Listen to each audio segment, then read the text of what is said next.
আল্লাহ তাআলা যদি দয়া করে আমাদেরকে মাফ না করে, আমাদের বাঁচার কোনো উপায় নাই। আপনি কি ভেবেছেন আপনার নামাজ দিয়ে আপনি জান্নাতে যাবেন?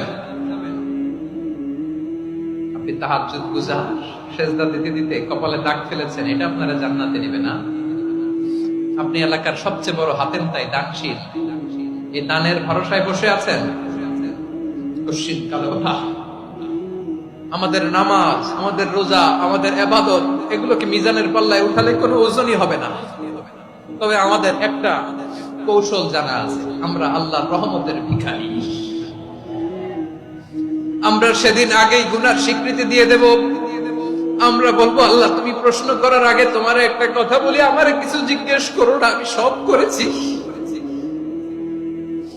এমন কোন পাপ নাই যে পাপ আমারে দিয়ে হয় নাই। তোমার রহমত দিয়ে তুমি জান্নাতে পাঠাবা। তোমার